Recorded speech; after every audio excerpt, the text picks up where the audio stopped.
फातिमालिस्ट literature में आप सबका स्वागत है। मैं हूं आपका दोस्त साजिद अली खान। तो दोस्तों, आज से हम शुरू करने जा रहे हैं फर्स्ट फ्लाइट क्लास 10 की बुक की पोएम्स। और हमारी फर्स्ट पोएम जो हम देखने वाले हैं वह है डस्ट ऑफ स्नो। तो आइए सबसे पहले इसके पोएट के बारे में बात करते हैं, जो कि one of my favourite Robert Frost. तो रॉबर्ट फ्रॉस्ट, इनका जन्म 26 मार्च 1874, 26 of March 1874 San Francisco California United States में हुआ। And he died on 29 of January 1963 in Boston United States. दोस्तों, रॉबर्ट फ्रॉस्ट इतने फेमस और इतने प्रभावशाली व्यक्ति थे, आप इस बात से अंदाज़ा लगा सकते हो कि उनको अमेरिकन लॉरेट पोएट कहा जाता है, यानी कि अमेरिका के राष्ट्रीय पोएट, राष्ट्रीय कवि। वो इसलिए कि उनकी जो पकड़ थी पोएट्री पे, जो ग्रिप थी वो बहुत ही कमाल की थी। Robert Frost is the only poet as far as I know जिनको फोर जो है तो उनको पुलित्ज़र प्राइज़ मिले थे दोस्तों, 1924, 1931, 1937 and 1943। 4 Pulitzer prize, it's not a joke. And Robert Frost was the only poet who was invited एक American राष्ट्रपति के ओथ टेकिंग सेरेमनी में जॉन एफ कैनेडी ने उन्हें स्पेशल गेस्ट के तौर पे बुलाया था। तो ये सब चीज़ें हमें उनकी काबिलियत के बारे में बतलाती है। और उनकी पोएट्री एक रियलिस्टिक पोएट्री है। वो एक रूरल लाइफ की हकीकत को डिपिक्ट करते हैं, दिखाते हैं अपनी पोएम्स में, और बहुत ही सिंपल लैंग्वेज, सिंपल वोकेबलरी के ज़रिए और बहुत ही डीप मीनिंग लाइफ के हमको बतलाते हैं। तो आइए शुरू करते हैं डस्ट ऑफ स्नो। तो दोस्तों, डस्ट जैसे ही हम सुनते हैं हमारे दिमाग में ये आता है कि धूल, मिट्टी, लेकिन यहाँ डस्ट के मीनिंग वो नहीं है।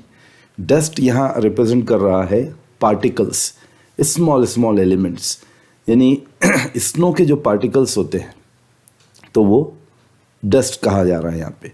यानी बर्फ़ की छोटे छोटे टुकड़े मीन्स वो एकदम जो हवा में उड़ के आए तो हमें पता भी नहीं चलेगा अगर हमारे ऊपर गिरे, तो डस्ट ऑफ स्नो। तो आइए देखते हैं दोस्तों, सबसे पहले फर्स्ट स्टैंजा। पोएम बहुत छोटी है लेकिन बहुत डीप मीनिंग है इसमें। आइए हम समझने की कोशिश करते हैं। Only 2 stanzas are given. The way a crow shook down on me the dust of snow from a hemlock tree has given my heart a change of mood and saved some part of a day I had rued। तो दोस्तों, बहुत छोटी सी poem है। पहले stanza में Robert Frost ये बतला रहे हैं कि वो एक दिन एक ट्री के पास, एक हेमलॉक ट्री कहते हैं, एक किस्म का जो तो पॉइजनस ट्री होता है हेमलॉक ट्री, जिसे लोग अपशगुन मानते हैं, उसको अच्छा नहीं मानते। और क्रो भी जो है दोस्तों, क्रो को भी जो तो बैड ओमन की तरह कंसिडर किया जाता है। जैसे हम दूसरे पक्षी देखते हैं, जब सबको लाड़ किया जाता है, बहुत ज़्यादा उनको जो है तो अप्रिशिएट किया जाता है, लेकिन क्रो एक ऐसा पक्षी है जिसको शायद ही कोई उसको इतना लाइक करता होगा। तो यहाँ पर रॉबर्ट फ्रॉस्ट ने क्रो को लेकर पोएम बनाई, और वो ये बता रहे हैं कि the way a crow shook down on me. वो वॉक कर रहे थे, जा रहे थे, गुजर रहे थे एक हेमलॉक ट्री के पास से, नीचे से। तो एक कौवे ने एक क्रो ने जो है तो ऐसे एक डाल हिलाई, एक ब्रांच को हिलाया, अपने आप को शेक किया, बॉडी को। उस वजह से जो वहाँ पे बर्फ़बारी हो चुकी थी, पूरी बर्फ़ जमी हुई थी, और कुछ बर्फ़ के पार्टिकल्स स्नो के कुछ पार्टिकल्स जो है तो रॉबर्ट फ्रॉस्ट के ऊपर, उनके कोट पर, उनके सर पर गिरे। The way a crow shook down on me the dust of snow from a hemlock tree। तो हेमलॉक ट्री से कुछ डस्ट ऑफ स्नो उनके ऊपर गिरा। अब देखिए दोस्तों, यहाँ फर्स्ट स्टैंजा में उनका मूड क्या है? सैड मूड है, यानी कि वो कुछ टेंशन में है, उनका मूड ठीक नहीं है, कुछ उदासी में है, और वो वहाँ से गुजर रहे थे। लेकिन सडनली क्या हुआ, जैसे ही वो डस्ट ऑफ स्नो उनके ऊपर गिराई गई, ये तो आप बोल सकते हैं गिराई गई बाय द क्रो, तो क्या हुआ ये देखते हैं। Has given my heart a change of mood. वो जैसे ही बर्फ़ उनके ऊपर गिरी, वो स्नो गिरी, तो उनका मूड चेंज हो गया। And saved some part of a day I had rued. Rued कहते हैं दोस्तों यहाँ पर जो चीज़ हम रिग्रेट करते हैं, यानी कि डिस्ट्रॉयड थिंग्स, जैसे हम किसी चीज़ को रिग्रेट करते हैं, बाद जैसे यहाँ लिख दिया है मीनिंग हेल्ड इन रिग्रेट। तो यहाँ रॉबर्ट फ्रॉस्ट का आधा दिन तकरीबन ऐसे ही डिसमूड होकर उनका गुजर गया था, और वो जो है तो डिसमूड हालत में ही वहाँ से जा रहे थे। उनका मूड अच्छा नहीं था, लेकिन जब वहाँ वो क्रो ने वो स्नो गिराई उन पर तो उनका मूड बदल गया। Has given my heart a change of mood and saved some part of a day I had rued. तो उन्होंने ये कहा लास्ट की 2 लाइन में कि मेरा जो आधा दिन तो डिसमूड ऐसे ही चला गया, मुझे उदासी छाई हुई थी, लेकिन आधे दिन के बाद जैसे ही वो इंसिडेंट हुआ, वो स्नो गिराने का जो इंसिडेंट हुआ, उससे उनका मूड अचानक खुशी में बदल गया, चेंज हो गया। Now he is in happy mood, और इस वजह से वो ये कह रहे हैं कि उनका जो बचा हुआ दिन है वो अब पछतावे में नहीं जाएगा। अब वो उसको अब अच्छे मूड से वो गुजारेंगे, कोई प्रोडक्टिव काम करेंगे। तो आई होप कि आपको समझ में आ गई। बहुत छोटी सी पोएम है। अब हम इसके कुछ फिगर्स ऑफ स्पीच जो बहुत इंपॉर्टेंट है इसमें, उसके ऊपर कुछ बारीकी में चर्चा करेंगे दोस्तों। तो सबसे पहले फिगर ऑफ स्पीच में जाने से भी पहले मैं आपको बतलाना चाहता हूँ उसकी राइमिंग स्कीम क्या है। देखिए यहाँ मैं ऑलरेडी सब चीज़ें सॉल्व करके लिख दिया ताकि मुझे आसानी हो आपको समझाने में और आपको भी आसानी हो ये समझने में। देखिए यहाँ राइमिंग स्कीम हम किस तरह से निकालते हैं। हम लास्ट जो वर्ड होता है किसी भी पोएम का, तो उस पोएम के लास्ट वर्ड को हम देखते हैं क्या वो राइम करता है अपने अगले लाइन के वर्ड से। जैसे यहाँ क्रो और मी राइम नहीं हो रहा है, लेकिन स्नो और क्रो राइमिंग मैच होती है। तो ये हम फर्स्ट को हमेशा ए से शुरू करते हैं, तो क्रो ए हो गया। अब मी जो है तो क्रो से मैच नहीं हो रहा है, इसलिए यहाँ पे बी दे दिया हमने। और स्नो जो है तो वापस ए से मैच कर रहा है, इसलिए ये ए रिपीट हो गया। और ट्री जो है तो मी से मैच कर रहा है राइमिंग में, इसलिए ये बी रिपीट हो गया है। तो फर्स्ट स्टैंजा की जो राइमिंग स्कीम है दोस्तों वो क्या है, A B. I hope it is very clear. अब सेकंड स्टैंजा में जो है, अब ए और बी तो हमने यूज़ कर लिया था, अब यहाँ राइमिंग फिर से चेंज हो गई, हार्ट, तो हमने उसको सी दे दिया। अब हार्ट और मूड मैच नहीं हो रहे, तो इसलिए मूड को हमने डी दे दिया। अब हार्ट एंड पार्ट ये दोनों मैच हो रहे, इसलिए हमने यहाँ सी को रिपीट किया। और मूड और रूट ये दोनों भी मैच हो रहे, इसलिए यहाँ हमने डी को रिपीट किया। तो ये जो है दोस्तों सेकंड स्टैंजा की जो राइमिंग स्कीम हुई, C D. I hope you understood the rhyming scheme of the poem. Exam में आए तो बिल्कुल लिख देना, बिंदास लिख देना है, A B C D. Okay, आइए चलते हैं अब अपने बहुत important part, that is figure of speech, जिसमें बहुत से बच्चों को कुछ कन्फ्यूजन होता है, प्रॉब्लम होती है। लेकिन अब मैं चैलेंज से बोलता हूँ दोस्तों कि अगर आप इसको ध्यान से सुनोगे, एकदम लर्निंग मूड में आके, लर्निंग मूड में, एटीट्यूड में आकर आप अगर इसको देखोगे विदाउट स्किप किए के, तो definitely you will understand. Okay, so सबसे पहला जो फिगर ऑफ स्पीच मैं आपको बतलाना चाहता हूँ, जो मैंने यहाँ लिखा है एंजैम्पमेंट। एंजैम्पमेंट का मतलब होता है दोस्तों in words the continuation of a sentence without any pause. देखिए पूरी पोएम में कहीं पर भी पॉज नहीं है।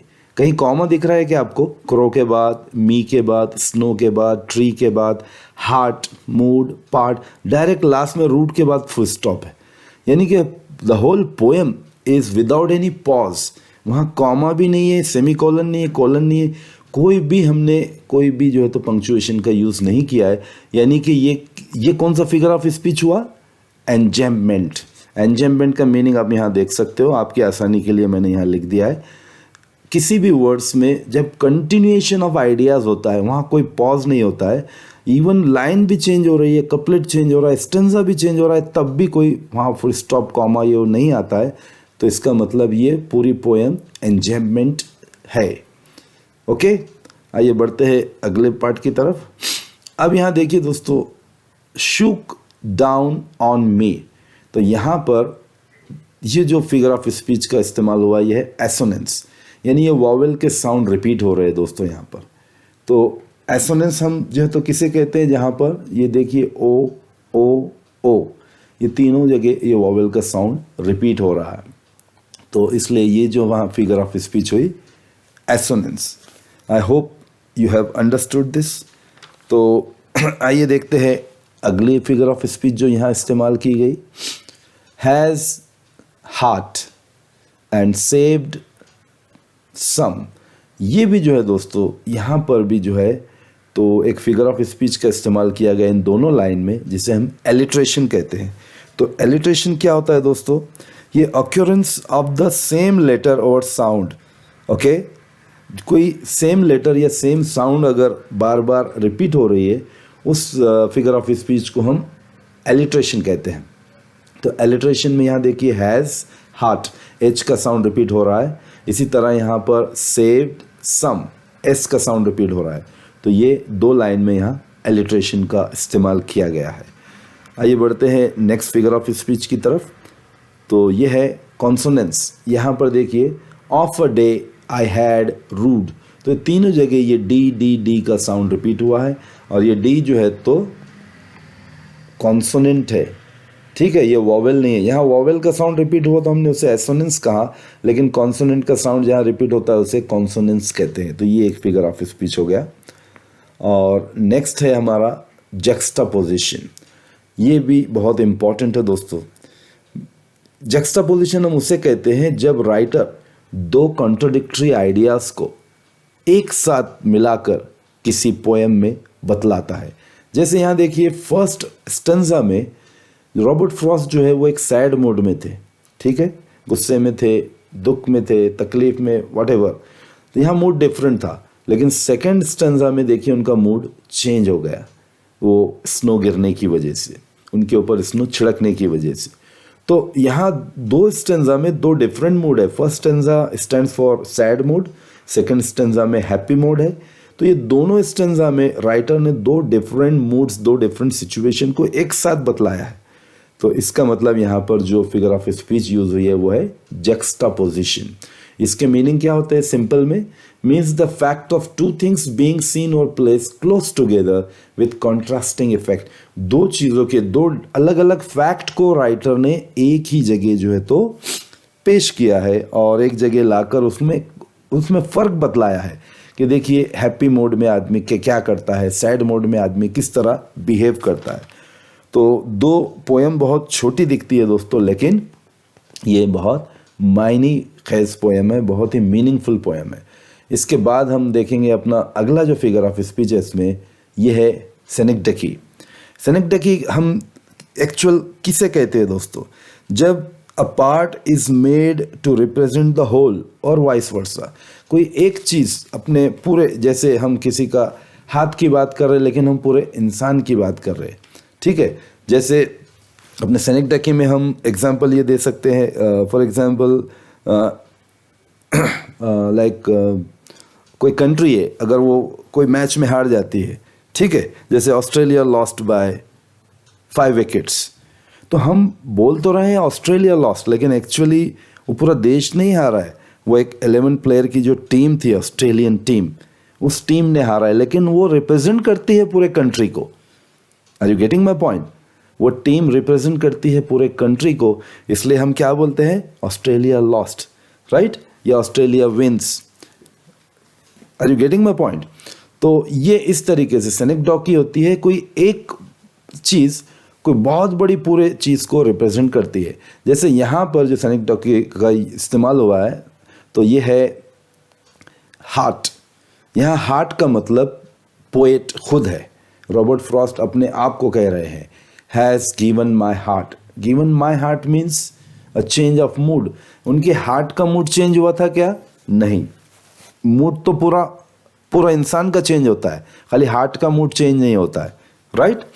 तो यहाँ रॉबर्ट फ्रॉस्ट ये बताना चाह रहे हैं कि वो बर्फ़ का जो छिड़काव हुआ उनके ऊपर, उस स्नो के हिलने की वजह से, उस ब्रांच के हिलने की वजह से, उसने उनका मूड खुश कर दिया, उनकी तबीयत को, उनकी बोरियत को दूर कर दिया। उनका जो सैड मोमेंट था लाइफ में से वो चला गया, और उनको खुद पर अफसोस हुआ कि यार मैं क्या सैड मूड लेके घूम रहा था, आधा दिन मैंने ऐसे ही वेस्ट कर दिया, और वो अच्छे मूड में आ गए।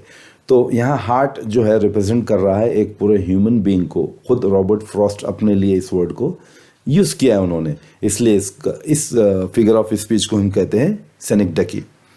आई hope you understood the poem, and if there is any doubt you can send me in the comment. But before that, I will also like to, or I would like to discuss with you the question and answers given here. Okay, so that आपको कोई भी किस्म का कोई भी problem ना हो. तो thinking about the poem, this poem presents a moment that seems simple but has a larger significance. ठीक है, बिल्कुल हकीकत है. पोएम दिखती तो बहुत सिंपल है, छोटी है, लेकिन ये लाइफ का बहुत बड़ी एक हकीकत को बयान करती है. So compare this other quotation from Robert Frost. Always, always a larger significance. A little thing touches a larger thing. ये रॉबर्ट फ्रॉस्ट का एक आइडिया था. तो इसको ध्यान में रखते हुए हमको ये क्वेश्चन को आंसर करने हैं. ठीक है दोस्तों, तो आइए we will discuss the question answers. I hope you are enjoying the poem. अगर किसी भी किस्म का कोई भी प्रॉब्लम होता है दोस्तों, तो you can please without hesitation you can send me the message. आइए बढ़ते हैं फर्स्ट क्वेश्चन की तरफ. What is a dust of snow? What does the poet say has change his mood? How has the poet's mood change? तो यहाँ 3 question का इस्तेमाल किया गया दोस्तों. तो हम बारी बारी से एक एक का आंसर करते हैं. अ dust of snow means small particles of snow. मैंने बिगिनिंग में ही आपको बतला दिया, डस्ट ऑफ स्नो का मतलब धूल नहीं होती. यहाँ वो बर्फ़ के छोटे छोटे बारीक उसके जो पार्टिकल्स है. Okay, small particles of snow. The poet was in a sad mood. हमने देखा है फर्स्ट स्टेंजा में पोएट सैड मूड में था. But the falling of the dust of snow on him changed his mood. Now he saw the beauty of nature and appreciated it. तो देखिए दोस्तों, कितना ब्यूटीफुली इस पोएम में बतलाया गया है कि नेचर की जो ब्यूटी थी, रॉबर्ट फ्रॉस्ट का जब उधर ध्यान गया, उनकी जो अटेंशन उस तरफ गया कि अरे नेचर में बर्ड है, नेचर में ट्री है, स्नो, ये सब नेचर का पार्ट है. तो नेचर में also we have healing power, है ना. हम कभी दुख में तकलीफ में होते हैं तो हम क्या करते हैं, नेचर के करीब जाते हैं, उसके करीब पहुंचते हैं हम. यानी कि लोग अक्सर ये करते हैं कि कोई बीच पे चला जाता है, कोई समंदर के किनारे चला जाता है, कोई माउंटेन पे जाता है. Means we want to go away from the hustle and bustle of life. तो उससे क्या होता है, हमको थोड़ा रिलैक्स मिलता है. तो nature has healing power. I hope first answer is very much clear.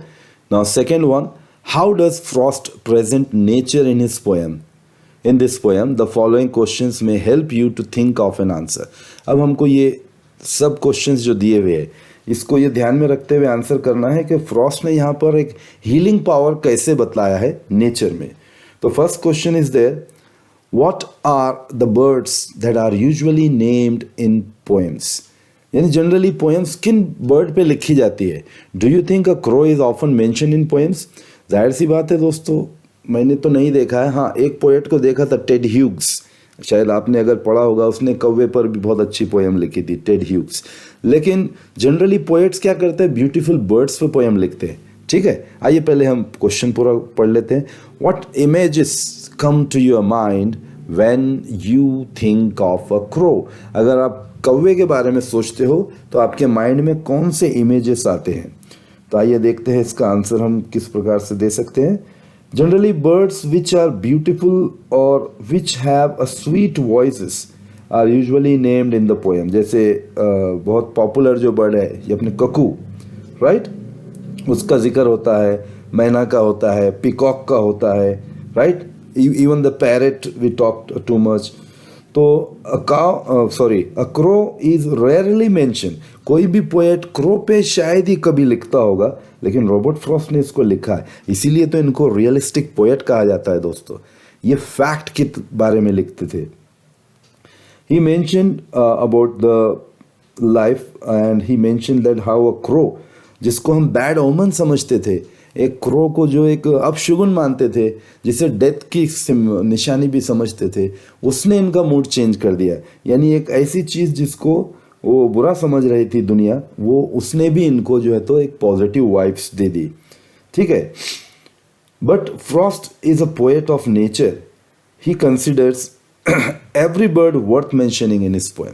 Frost ने ये नहीं देखा कि मैं खूबसूरत और ब्यूटीफुल बर्ड के ऊपर ही पोएम लिखूंगा, उन्होंने इसको भी वर्थ समझा कि कौवा भी डिज़र्व करता है, क्रो भी डिज़र्व करता है, उसके बारे में भी हमें लिखना चाहिए। And when we think of a crow, कौन से इमेज आते हैं, ये अपना लास्ट पार्ट है क्वेश्चन का।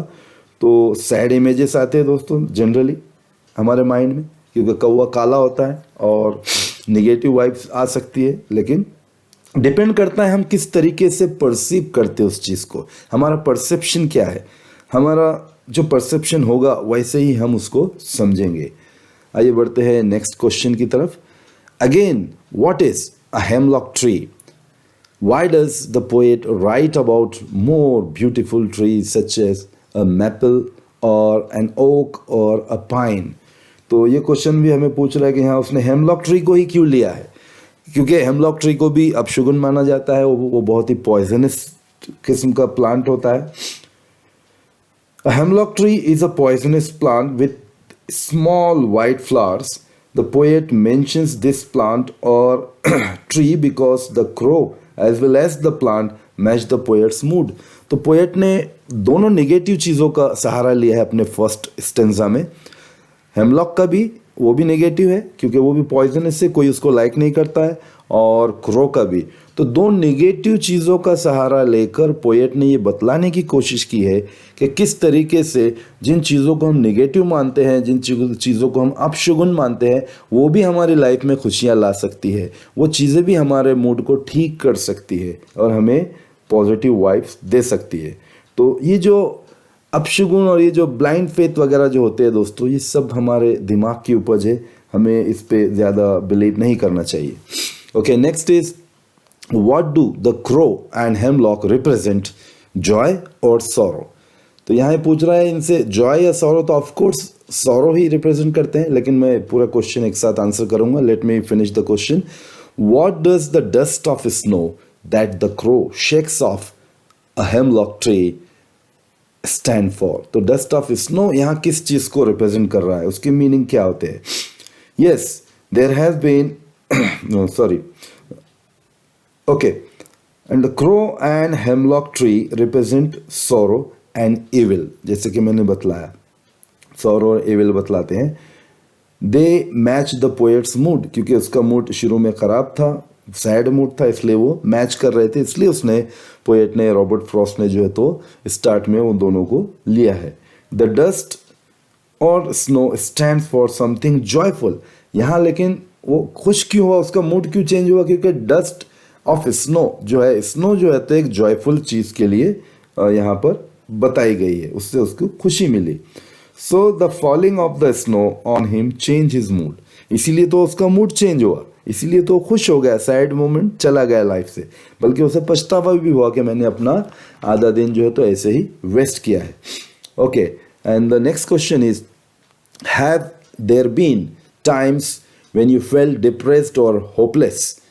Have you experienced a similar moment that changed your mood that day? तो ये बहुत ही पर्सनल क्वेश्चन है दोस्तों, आप इंडिविजुअली आपके ओन लाइफ एक्सपीरियंसेस के अकॉर्डिंग आप लिखना चाहिए, ये मेरी राय है। इवन देन मैं एक क्लू के तौर पे एक आंसर आपको बोल देता हूँ। Yes, there have been many times when I was in a bad mood.